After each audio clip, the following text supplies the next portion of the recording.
Dear students, हम लोग मुगल स्थापत्य कला पढ़ रहे हैं। उसमें 2 क्लास में हम लोगों ने देखा था कि उसकी विशेषताएं क्या थी, और दूसरी क्लास में हम लोगों ने देखा था कि अकबर के पूर्व मुगलों ने कौन कौन से स्थापत्य कला बनाया, और उसके साथ साथ शेरशाह के स्थापत्य कला का वर्णन दूसरे खंड में हम लोगों ने किया था। आज के क्लास में हम लोग अपना स्थापत्य कला के क्षेत्र में अकबरकालीन स्थापत्य कला को फोकस करेंगे, उसी को देखेंगे। अकबरकालीन स्थापत्य कला को देखने से पूर्व कुछ बातें जान लेनी जरूरी है। पहली बात ये कि मुगल स्थापत्य कला का जो मुगल स्थापत्य कला था,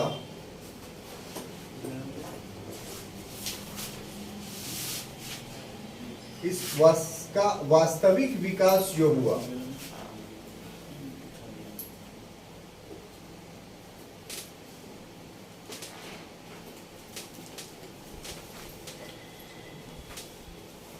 वो अकबर के काल में,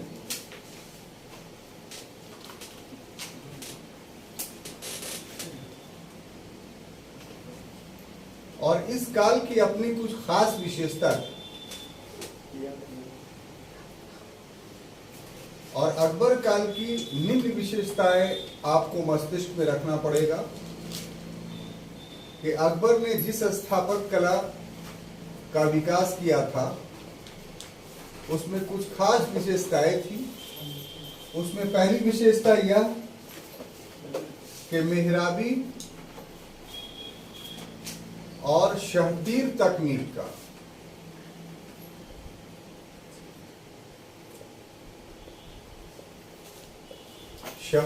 तकनीक का समन्वय किया गया।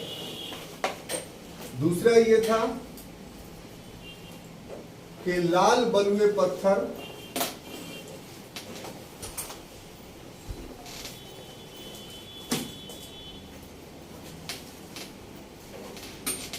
का स्थानीय आधार पे प्राप्त किया गया।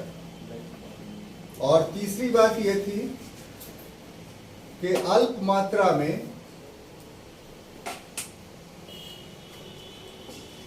संगमरमर का भी प्रयोग किया गया।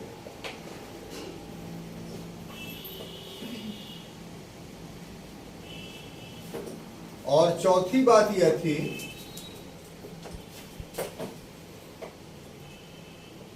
कि राजस्थानी छतरी का प्रयोग किया गया। परंतु यह प्रयोग मस्जिद में नहीं किया गया, मस्जिद या मकबरा में।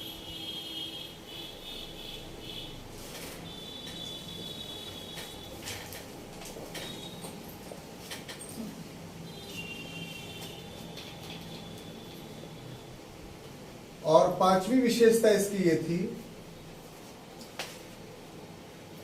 कि सांस्कृतिक समन्वय हेतु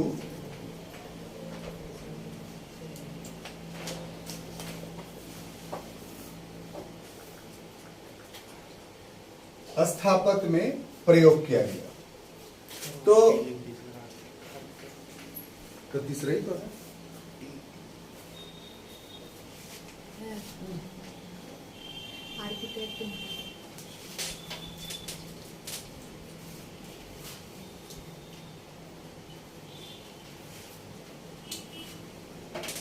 तो मित्रों, हम लोग अकबरकालीन स्थापत्य कला पढ़ने जा रहे हैं। उसको पढ़ने से पहले कुछ बातें अकबरकालीन वास्तुकला का जानना अनिवार्य है।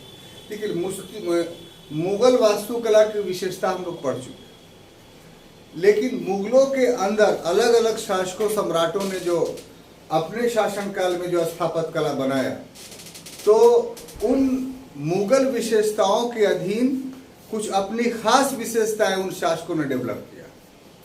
तो वो जानना हम लोग के लिए जरूरी है। जैसे उदाहरण के लिए बाबर, तो बाबर ने मुगल स्थापत्य कला का प्रयोग किया, लेकिन एक अंतर के साथ। क्या अंतर था कि उसने बड़े बड़े पत्थरों के स्थान पे ईंटों का इस्तेमाल किया।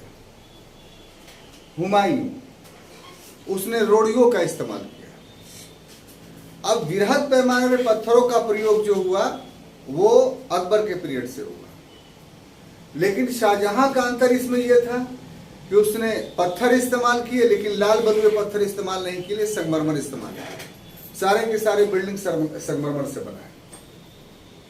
इसी प्रकार से हर शासकों के दौर में, जैसे जहांगीर का आप लीजिए, तो जहांगीर के दौर में जो भी मॉन्यूमेंट्स बने उसमें चित्रकारी को ज्यादा प्रमोट किया गया, क्योंकि उसको चित्रकला से ज्यादा लगाव था।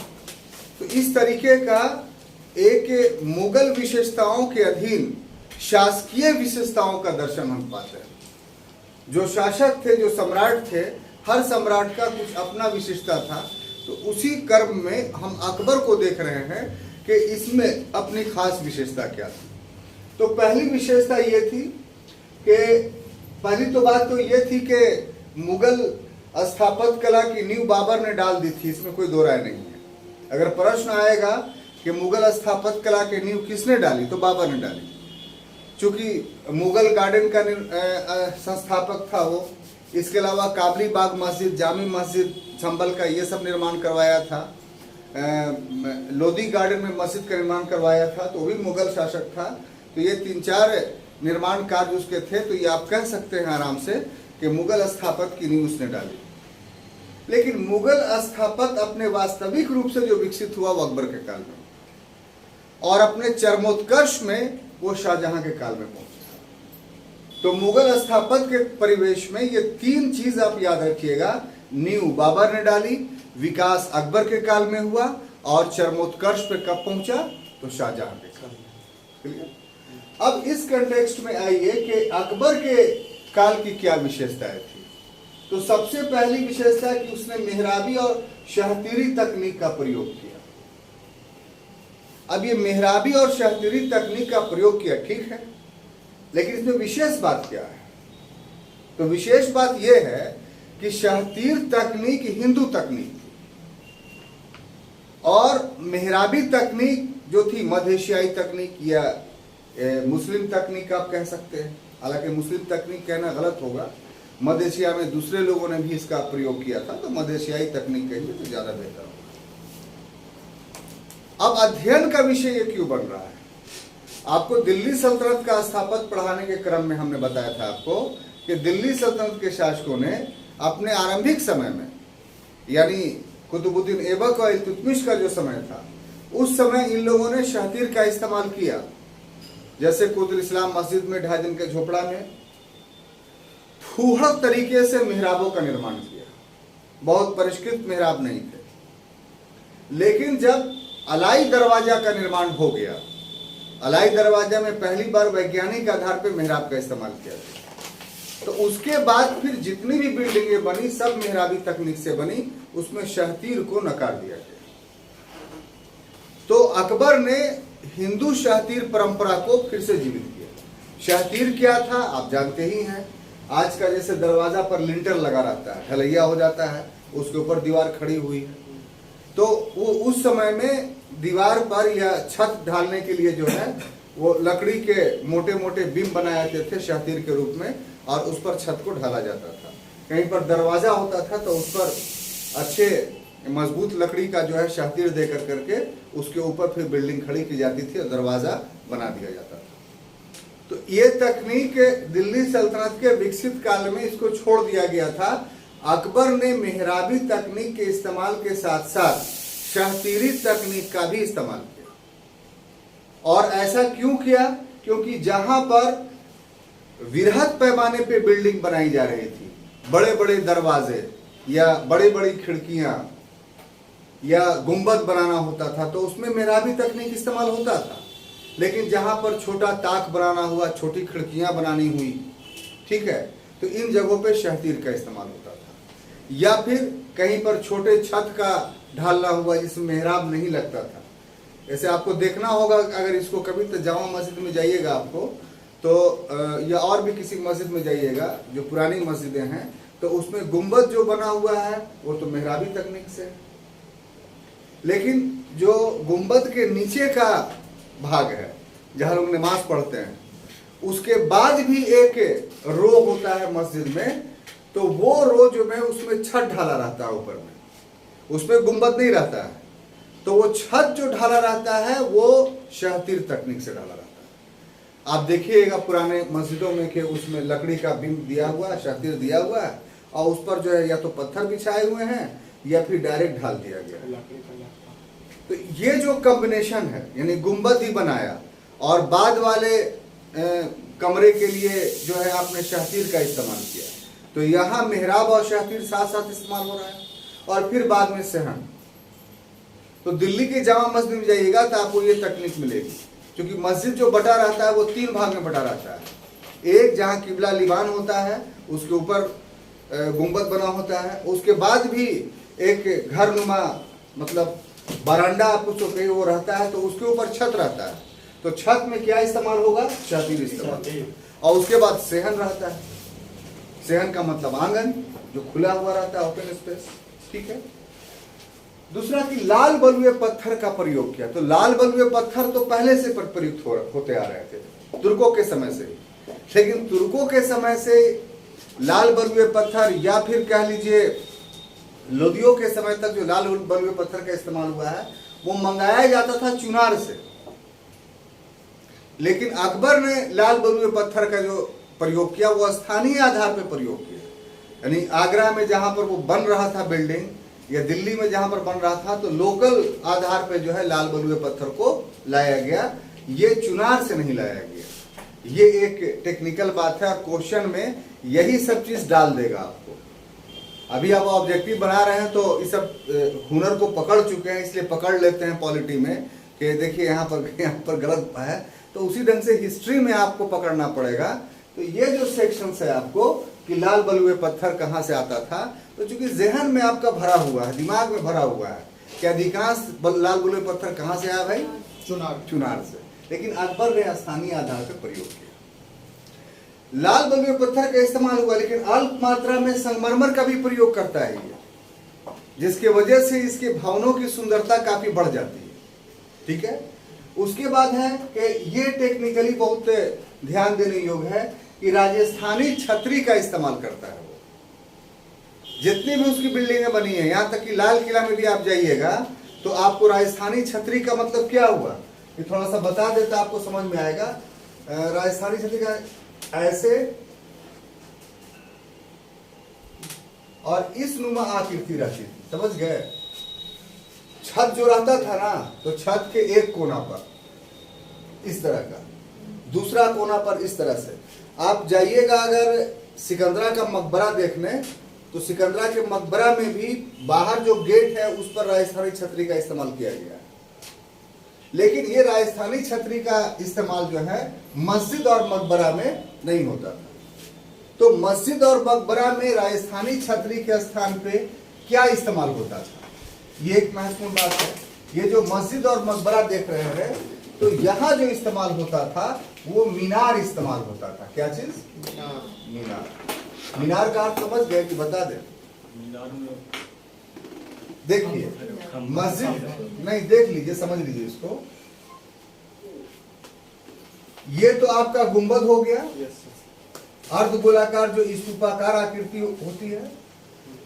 अब देखिए यहां पर जो है ये गुंबद से बड़ा लंबा जो है वो एक आकृति बन जाती है और इसी को मीनार कहते हैं। ठीक है। अगर इसको यहां पर देखना है आपको, तो उस मस्जिद में तो गुंबद बना हुआ है, लेकिन इस मस्जिद में है गुंबद नहीं है, बल्कि उसके जगह पर मीनार है। एक मीनार जो है वो बना हुआ है, तो आप उसको देख सकते हैं, या नेट पर भी जो है आप उसको देख सकते हैं कि मीनार किसको बोलते हैं। आपको जो बहुत सारी बिल्डिंग है, जैसे बुलंद दरवाजा, तो बुलंद दरवाजा में दरवाजा मेहराबदार है, उसको दोनों तरफ मीनारें बनी हुई हैं। ठीक है। जामा मस्जिद यहाँ गया कर जाइएगा तो गुंबद बना हुआ है, गुंबद के साथ साथ मीनार भी बना हुआ है, तो वो आकृति इस ढंग की आपको मिलेगी। क्लियर? तो जहां मस्जिद था या मकबरा था वहां छतरी का प्रयोग नहीं हुआ, उसके जगह पर किस चीज का प्रयोग हुआ? मीनार का। और जो धर्मनिरपेक्ष भवन थे, जैसे किला था या आवासीय भवन था या किसी का भी आवासीय भवन हो, या प्रशासनिक भवन हो, उन सारे भवनों में मीनार के जगह पर छतरी का इस्तेमाल हुआ है। ये अकबर के स्थापत्य की विशेषता थी। और ऐसा इसलिए उसने किया क्योंकि मुगल और राजपूतों के बीच जो मित्रता स्थापित हुई थी, उस मित्रता को वो स्थापत्य कला में भी प्रदर्शित करना चाहता था कि राजपूत ये नहीं समझे कि ये बिल्डिंग जो है सिर्फ मुगलों का है, हमारा नहीं है। यानी उनके साथ जो संबंध हमारा है वो संबंध हर स्तर पर है। तो वैवाहिक संबंध हमने बनाया, पारिवारिक संबंध बनाया, राजनीतिक संबंध बनाया, तो सांस्कृतिक संबंध भी हम बनाते हैं। और सांस्कृतिक संबंध बनाने में सबसे ज्यादा प्रतीक किसका इस्तेमाल किया? तो स्थापत्य का। यही वजह है कि आप देखिएगा गौर से कि दिल्ली सल्तनत में संगीत को प्रमोट नहीं किया गया, चित्रकला को प्रमोट नहीं किया गया। सारे शासकों ने संगीत और चित्रकला को जो है वो डिस्करेज किया। लेकिन मुगलों के काल में संगीत और चित्रकला दोनों जो है विकसित हुआ। क्यों? क्योंकि इसके अधिकांश जो लोग थे वो राजपूताना से संबंधित रखते थे, यानी वो लोग इसमें इंटरेस्ट लेते थे। आप जयपुर के महल को अगर देखने जाइएगा, जो आमेर में है, आमेर का किला है, असल वही था। जयपुर बाद में सवाई जयसिंह ने बसाई। असल राजपूतों का आमेर का जो वंश था वो उस पहाड़ी पे रहता था। तो सवाई जयसिंह ने शहर बसाया जयपुर, तो वहां महल आ गया। उस महल में आप देखो तो इतनी सुंदर सुंदर पेंटिंग आपको मिलेगी कि 3D का विकास तो अब ना हुआ भाई है? उस समय आपको 3D सामने आप खड़े हुए हैं तो वो मूर्ति आपको सामने से देखेगी और उसका पैर भी आपके सामने रहेगा। अगर आप इधर मुड़ गए तो वो ऐसे मुड़ जाएगा। ये तो 3D इंपैक्ट हुआ है। आप जिस तरफ में आप एकदम इस छोर पर आ जाएंगे तो आपको वहां से ऐसे दिखाई पड़ेगा। तो पेंटिंग का इतना उच्च रूप जो है हम लोग को जयपुर के राजघराने में देखने को मिलता है। तो ये सब संस्कृति थी, तो इसको मुगलों ने प्रमोट किया कि नहीं, सांस्कृतिक रूप से हम लोग एक अगर हो जाएंगे तो शासन सत्ता बहुत आराम से चलेगी। तो एकीकरण सिर्फ एक स्तर पर नहीं हुआ था। तो ये जो छतरी का इस्तेमाल जो मुगल स्थापत्य में था, उसके पीछे ये फिलॉसफी थी, ये दर्शन था। खूबसूरती भी थी, सुंदरता भी थी, साथ ही साथ भावनात्मक लगाव पैदा करने का एक उपाय भी था। ठीक है। अब देखिए, इसके साथ साथ सांस्कृतिक समन्वय का भी प्रयास किया अकबर ने। क्या? बिल्डिंग में तो हिंदू चीजों को भी आकृतियां दी, जैसे पशु पक्षियों की आकृति लाहौर के किले में आपको मिलेगा, स्वस्तिक का, हाथी का। जबकि ये सारी चीजें तुर्कों के यहाँ प्रोहिबिटेड थी, उनके बिल्डिंग में ये सब चीज आपको देखने को नहीं मिलेगी। अच्छा, सिर्फ ये नहीं कि हिंदू प्रतीकों को इस्तेमाल किया, बल्कि बौद्धों का भी चीजों को अपनाया। जैसे पंचमाल है, पूरी पूरी बौद्ध आकृति है। यह दीवाने खास जो फतेहपुर सीकरी का है वो कान्हेरी के बौद्ध गुफा से लिया गया है। कान्हेरी की बौद्ध गुफा आप देखिएगा तो उसी ढंग का बना हुआ है। जैनियों की चीजों को लिया गया है। यानी जितने धर्म के मानने वाले थे उन सभी को के चीजों को जो है वो अपने स्थापत्य में अकबर ने जगह दी, ताकि स्थापत्य के क्षेत्र में सांस्कृतिक समन्वय स्थापित हो। तो साहब, इतनी बातें आपको जाननी अकबर कालीन इसके लिए बहुत ही जरूरी था। अब देखिए, प्रमुख स्थापत्य पर हम आएंगे तो उसमें है सबसे पहला हुमायूं का मकबरा।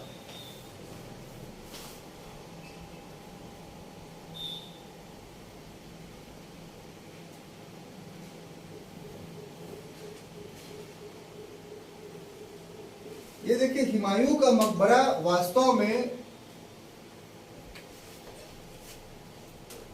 1564 ईस्वी में उसकी पत्नी का नाम था हाजी बेगम, और जिस स्थापत्यकार ने इंजीनियर से उसने बनवाया था मिर्जा गियास बेग उसका नाम था।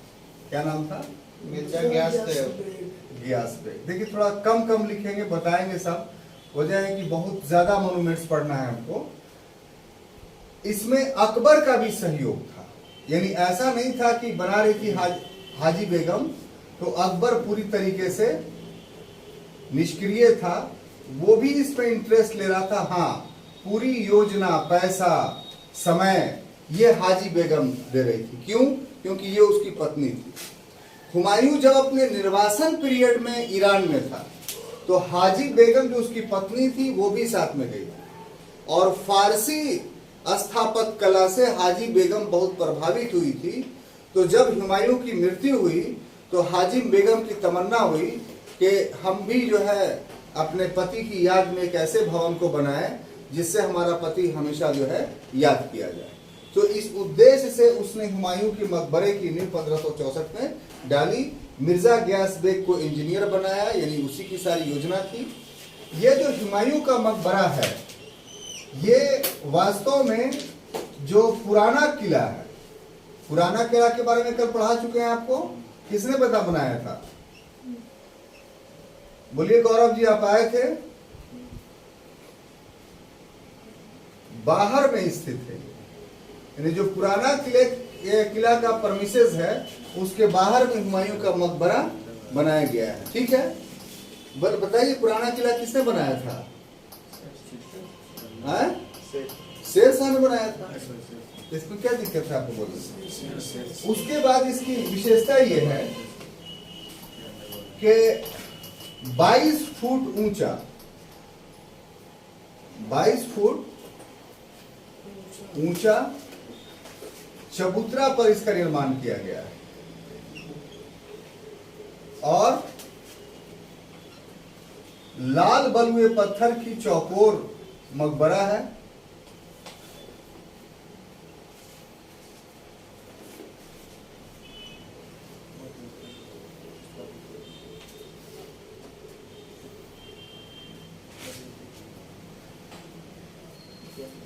और इसके ऊपर जो है वो सफेद गुंबद है,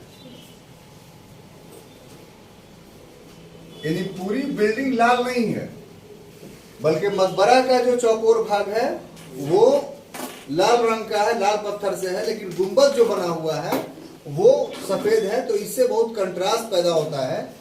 इसमें हिंदुओं का पंचरथ शैली इस्तेमाल हुई इस स्थापत्य में और इसका जो रूप है, जिस ढंग से बनाया है वो इस रूप से बनाया है कि इससे ऐसा लगे कि दैवीय उत्पत्ति हो रहा है, यानी हुमायूं में देवत्व था।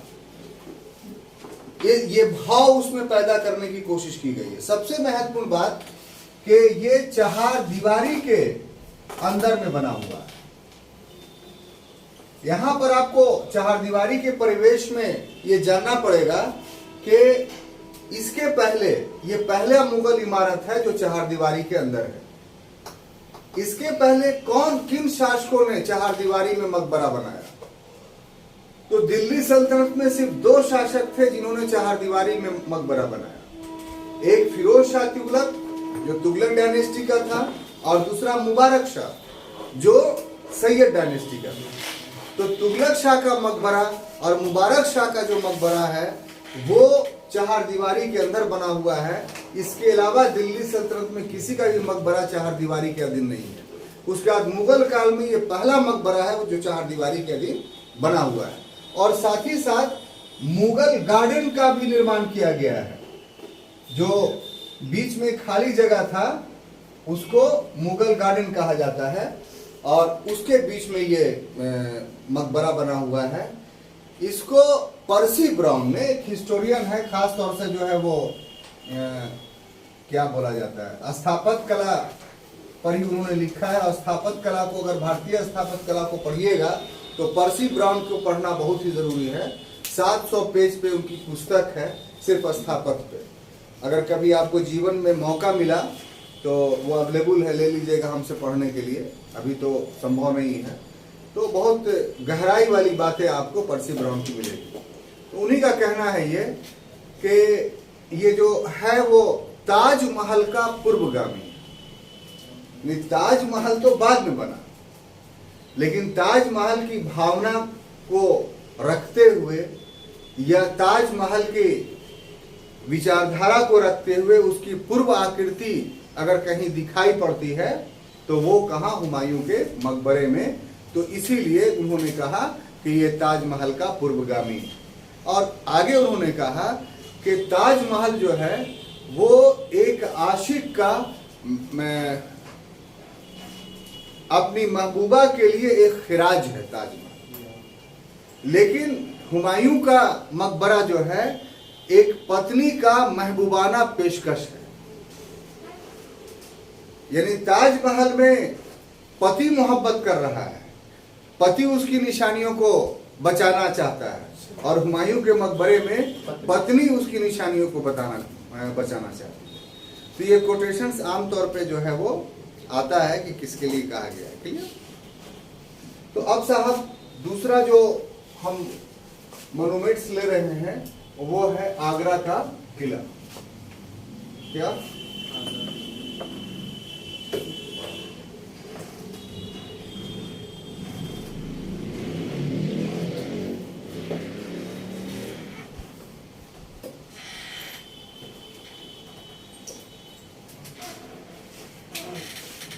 देखिए साहब, जहां तक आगरा का किला का प्रश्न है तो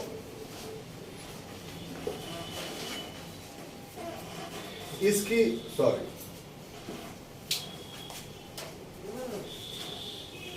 इसकी न्यू अकबर में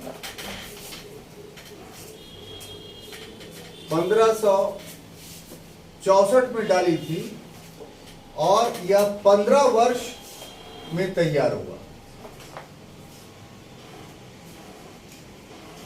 ठीक है। कुल धन जो है इसमें 35 लाख उस समय लगा था। कितना व्यय हुआ था? 35 लाख। और इसका जो लंबाई है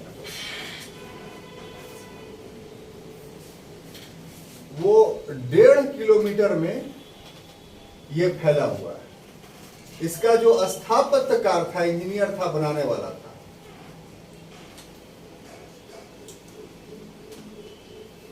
वो कासिम खां था।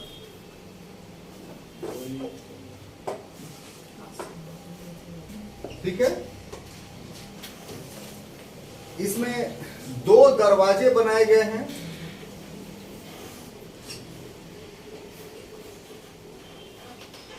एक का नाम है दिल्ली दरवाजा और दूसरा का नाम है अमर सिंह द्वार।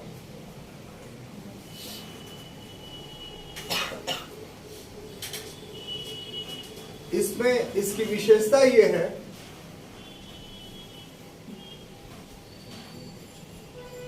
कि 70 फुट इसकी चहार दीवारी है, 70 फुट ऊंचा। क्या है इसकी? चहार दीवारी है। और दूसरी विशेषता यह है कि इसमें 400 निर्माण कार्य कराए गए थे, लेकिन इन सभी को शाहजहां ने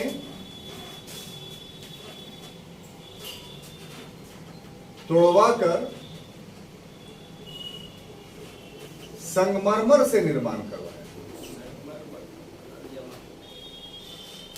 एकमात्र बची जो इमारत था वो जहांगीरी महल था।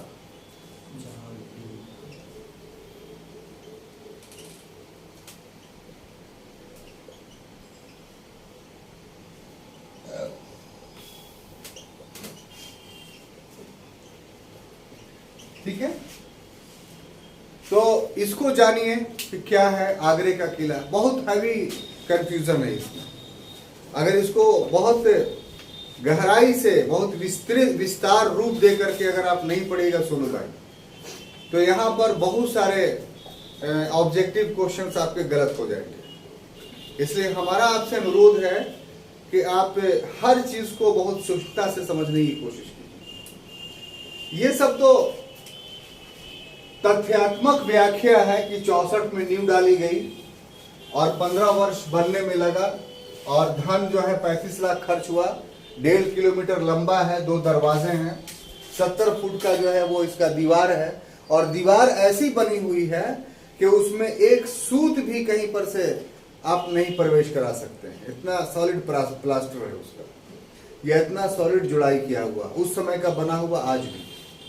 चारों तरफ जो मुगलों का तरीका था कि अगर जमीन में किला बन रहा है तो उसके चारों तरफ खंदक खोद दी जाती थी। तो आज भी आप आगरा में जाइएगा तो लाल किले के बाहर में खंदक आपको दिखाई पड़ेगा, दिल्ली के इसमें जाइएगा तो आपको खंदक दिखाई पड़ेगा। यहाँ जो अब खत्म हो चुका है, अगर आपको देखना था इसका प्रतिरूप अपने डिस्ट्रिक्ट में, तो टिकारी का किला हुआ करता था, अब सब खत्म हो गया। आप लोग तो नहीं देखे होंगे, हम जब थे आप लोग की उम्र में तो हमने जाकर देखा, तो जब किला अस्तित्व में था तो बाहर में खंदक उस समय तक था। हालांकि भरा गया था पानी, जगह जगह पानी रहता था नाली वगैरह का, लेकिन खंदक था। अब तो पूरी तरीके से डिस्ट्रॉय ही हो गया है, तो अब आपको दिखाई नहीं पड़ेगा। लेकिन आगरे के किले में या दिल्ली के लाल किले में आपको खंदक अभी भी मेंटेन है। हाँ, उसमें पानी नहीं होने की वजह से क्या है कि पहले जमुना नदी जो थी वो एकदम लाल किले से सट कर बहती थी। तो लाल किले आप घूमने जाइएगा तो नहर बना हुआ है किले के अंदर, तो जमुना के पानी को लाल किले में लाया जाता था और पानी बहता था और फिर दूसरे छोर से जो है फिर वो पानी जमुना नदी में जाके मिल जाती थी। तो उस पानी से वो खंदक को भरा जाता था और उसमें मगरमच्छ जो है छोड़ दिए जाते थे ताकि कोई भी व्यक्ति किले पे नहीं चढ़ सके। क्लियर? जो ध्यान दिलवाना है हमको, जिसके जहां पर कंफ्यूज आप हो सकते हैं, वो ये कि लाल किला, आगरा के लाल किला का निर्माता अकबर है, लेकिन उसके अंदर दीवाने आम, दीवाने खास या अन्य जितनी भवनें हैं उसका निर्माता अकबर नहीं है। क्यों? क्योंकि अकबर ने 400 भवनों का निर्माण करवाया था। यह अबुल फजल के लेखनी से हम लोग को पता चलता है। वो भवन तो अस्तित्व में नहीं है। तो जब शाहजहां का दौर आया तो लाल किलों को उसने सुरक्षित रखा, लेकिन लाल किले के अंदर जो भवन बने हुए थे उन भवनों को तोड़ दिया। उसके अनुरूप ही जैसे दीवाने आम, दीवाने खास या अन्य जो महल हैं उसको संगमरमर से बनाया। तो बाहरी आवरण लाल है लेकिन अंदर में सब सफेद ही सफेद है। एक दूसरा इसमें आपको याद रखना है कि सिर्फ एक बिल्डिंग को छोड़ा था वो। अब वो कौन था? जहांगीरी महल। जहांगीरी महल को छोड़ा क्यों था?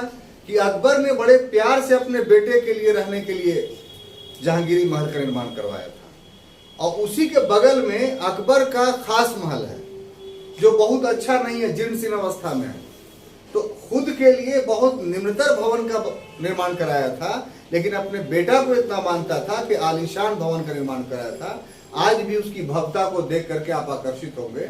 और सबसे बड़ी बात यह है कि जहांगीरी महल में हिंदू आर्किटेक्ट का प्रयोग किया गया। तो शाहजहां ने दोनों मामले में, एक कि अपने पिता की यादगार के रूप में और अपने दादा के मनोभाव को ख्याल रख करके, और दूसरा कि जहांगीरी महल सांस्कृतिक एकता का सबसे बड़ा प्रतीक था, इसलिए सिर्फ उसको छोड़ दिया और बाकी जितने महल थे या स्थापत्य थे उसको डिस्ट्रॉय करके सबको जो है वो संगमरमर से बनवाया। एक तो ये है। अब यहीं पर हम बता दे रहे हैं, जिसको बार बार बताते चलेंगे, कि एक मस्जिद का नाम आपने सुना, मोती मस्जिद। तो मोती मस्जिद आगरा के किला में भी है और दिल्ली के लाल किले में भी है। बहुत गौर से सुनिए इसको। मोती मस्जिद पुनीता जी आगरे के किले में मिलेगा और दिल्ली के लाल किले में मिलेगा। इन दोनों जगह पर मोती मस्जिद का निर्माण किसने करवाया, ये हम आपसे पूछना चाहते हैं, तब हम बताएंगे। फंस गया ना? आगरे का किले का निर्माता अकबर, लेकिन आगरे के अंदर बने सभी भवनों सहित मोती मस्जिद का निर्माता शाहजहां। बैठ गया दिमाग में? आप इतना याद रखिए कि जो भी डिस्प्यूटेड क्वेश्चन है सब हमको याद रहता है, और जब पढ़ाने की बारी आएगी पूछेंगे ऑब्जेक्टिवली नहीं बताइएगा तब फिर आपका हालत बहुत बुरा होने वाला है। आप इसको ले करके आप कल से रखेंगे छड़ी, प्रीवियस वाला चीज आपको अगर नहीं याद रहेगा छड़िया से डर के बताइएगा नहीं, इसके लिए तैयार रहिए। और दिल्ली के लाल किले का निर्माता शाहजहां, लेकिन मोती मस्जिद का निर्माण करता तो औरंगजेब। तो यही डिस्प्यूट के वजह से ये बार बार ये प्रश्न जो है एकदम पूछा जाता है कि लड़का हौच पौच हो जाएगा इसमें। तो इसको हम चाहते हैं कि क्लास में इस डिस्प्यूट को आप समाप्त कर दीजिए। मोती मस्जिद के शाहजहां है, आगरा का देखिए फिर से आप समझिए दिवाकर जी, आप ये गौरव जी के मोती मस्जिद दोनों किला में बना हुआ है, लाल किला में, आगरे वाले लाल किले में भी और दिल्ली वाले लाल किले में भी। आगरे वाले लाल किले के मोती मस्जिद को शाहजहां ने बनाया। क्यों बनाया? इसका आधार आपके पास बहुत बड़ा है कि सभी बिल्डिंग को तोड़ा दिया सिर्फ जहांगीर महल को छोड़ा करके। फिर उसके बाद नए तरीके से संगमरमर से बनाया, इसलिए आप कोड कर लीजिए कि आगरा में शाहजहां ने ऐसा किया था, इसलिए आगरे के मोती मस्जिद का निर्माण करता शाहजहां। अब दिल्ली के लाल किले का निर्माता है शाहजहां, लेकिन मोती मस्जिद का निर्माण करता शाहजहां नहीं। सभी शाहजहां ने बनाया दिल्ली के लाल किले में, लेकिन मोती मस्जिद किसने बनाया? तो इसके बेटे औरंगजेब ने। अब याद होगा, कोई कंफ्यूजन नहीं। ऐसा क्यों किया कि औरंगजेब दिल्ली से शासन कर रहा था, शाहजहां ने आगरे से शासन किया। दिल्ली में लाल किला बनाया जरूर, लेकिन अंततः वो रहा कहां? तो आगरे में। लेकिन औरंगजेब जो है शासन कहां से करता रहा?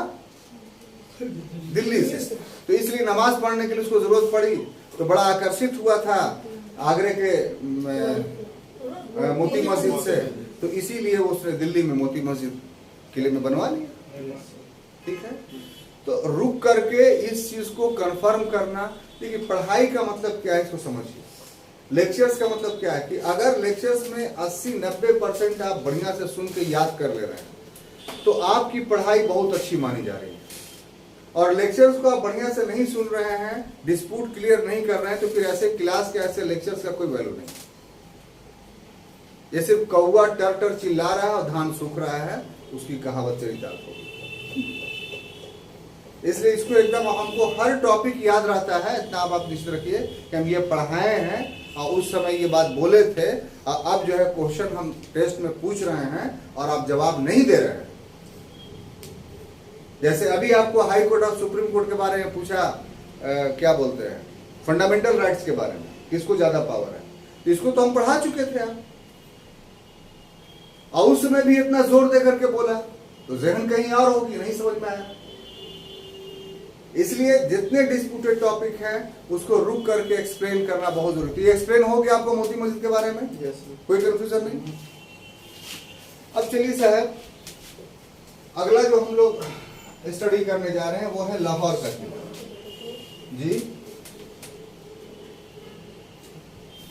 लाहौर का किला।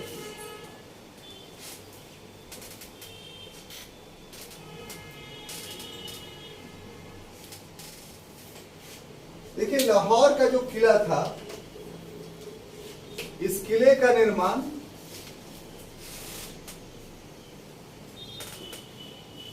आगरे के किले के साथ हुआ। मैंने जिस समय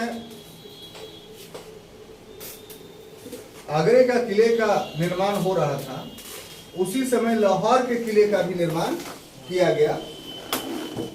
और लाहौर का जो किला है वो निर्माण में आगरे के किले से उच्च है।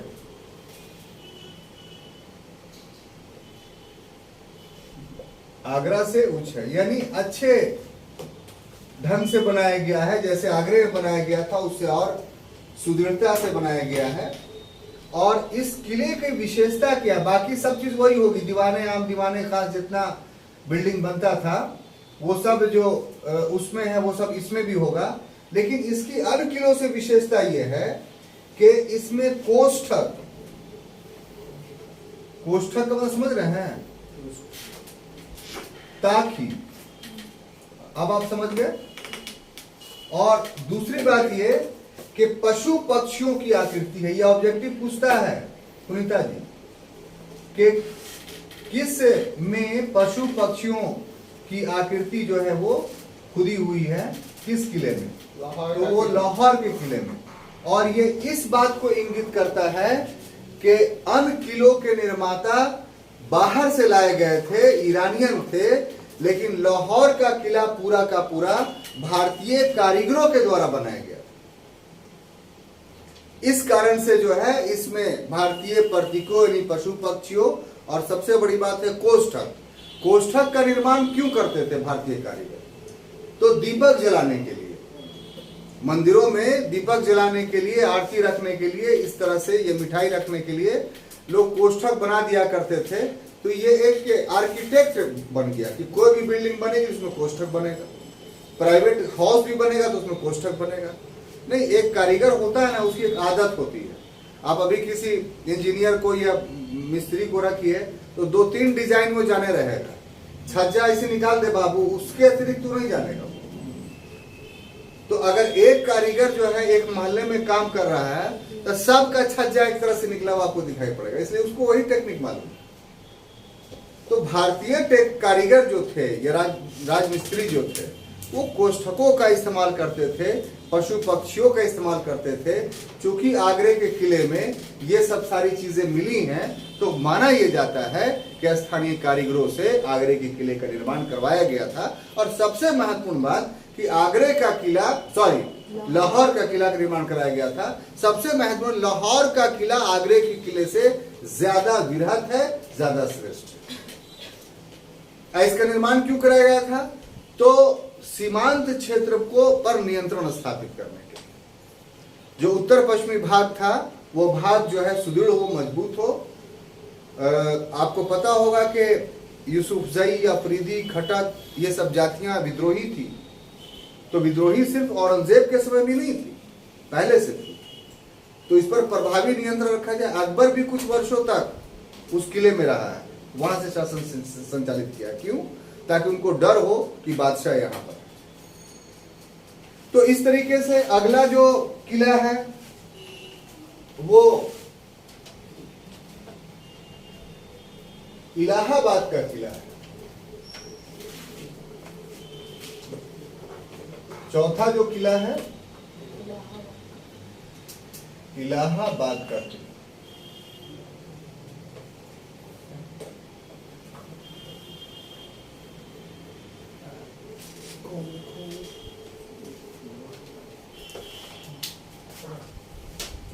इलाहाबाद किले का निर्माण 1583 में किया गया।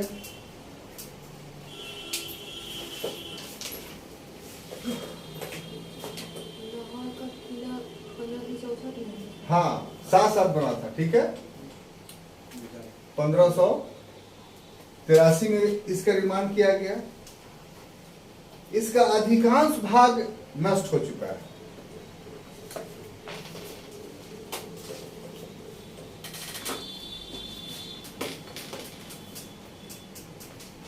जो शेष बचा हुआ है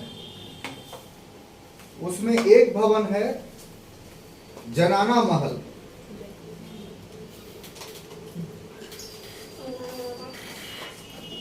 जो अभी अस्तित्व में है, आर्कियोलॉजिकल डिपार्टमेंट के अधीन है। विशेषता यह है कि इसकी, जैसे अभी आप जाइएगा इलाहाबाद में तो जितने गवर्नमेंट ऑफिसेज हैं वो सब यहीं आपको मिलेंगे। नई नई बिल्डिंग बन गई है, यानी किला अस्तित्व में आपको दिखाई नहीं मिलेगा। जो शेष बचा हुआ भाग है वो जनाना महल के रूप में आपको दिखाई पड़ेगा। जनाना महल का मतलब क्या? हरम, मतलब जहाना। इसी किले की विशेषता क्या है कि सलीम ने अपने आप का राज्याभिषेक यानी अकबर के रहते हुए जो विद्रोह किया था वो इसी किले में किया था। एक है ना कि अकबर के जीवित अवस्था में सलीम ने अपना राज्याभिषेक करा लिया, खुद को सम्राट घोषित कर दिया।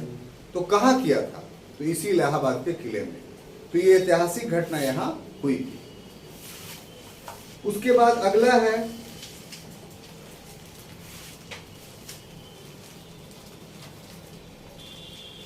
अटक और अजमेर का किला। अटक और अजमेर का किला।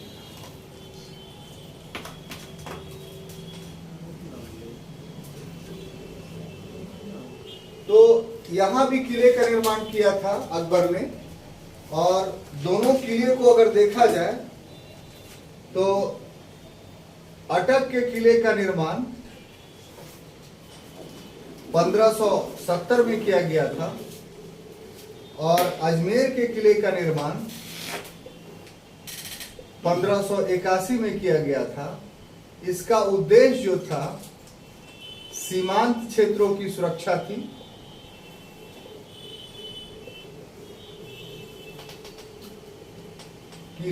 थी, और अजमेर का किला का उद्देश्य राजपूताना क्षेत्र में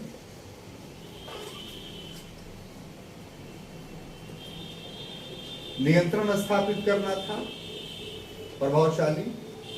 अगर ये दोनों किलों का तुलना किया जाए तो अटक का किला तो बड़ा है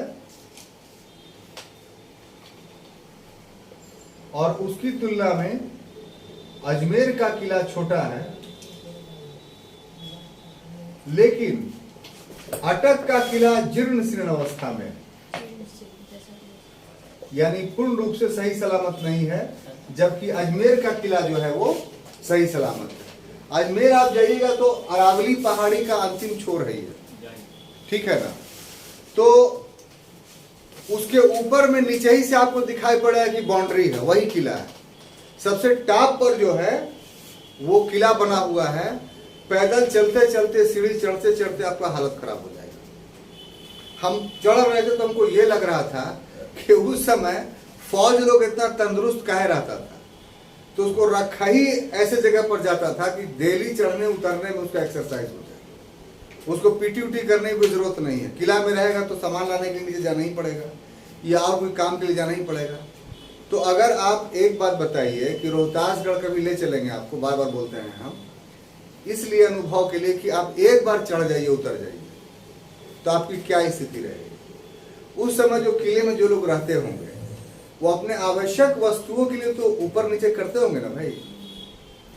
तो अगर करेगा तो वो उसका मसल्स पावर या उसका ब्रेथ कितना मजबूत होगा, आप इसका इमेजिन कर सकते हैं। तो एक कारण ये भी लगता है, हालांकि रिसर्च का टॉपिक है ये, कि आखिर पर्वतों पे, ऊंचाइयों पे मुगल लोग या अन्य शासक लोग किला क्यों बनवाते थे। तो एक तो बिल्कुल क्लियर है कि सुरक्षा के दृष्टिकोण से कि आक्रमणकारी आएगा तो हम पूर्ण रूप से सुरक्षित, लेकिन साथ ही साथ ये भी उद्देश्य हो सकता है रहे कि उस किले में रहने वाले लोगों का स्वास्थ्य जो है वो काफी अच्छा हो और किले में चढ़ने और उतरने की वजह से वो काफी मजबूत बने रहे। चूंकि रोहतासगढ़ फोर्ट पर चढ़ने उतरने में हमको इस बात का अनुभव हुआ कि जो लोग ऊपर गांव भी बसा हुआ है, तो गांव वाले तो प्रतिदिन नीचे आते हैं जाते हैं। बहुत सारे स्कूल कॉलेज में पढ़ने वाले बच्चे हैं तो ऊपर से नीचे आते जाते हैं। कितना सीढ़ी है? तो उन लोग को बलिष्ठ शरीर हमने देखा कि बहुत मजबूत है।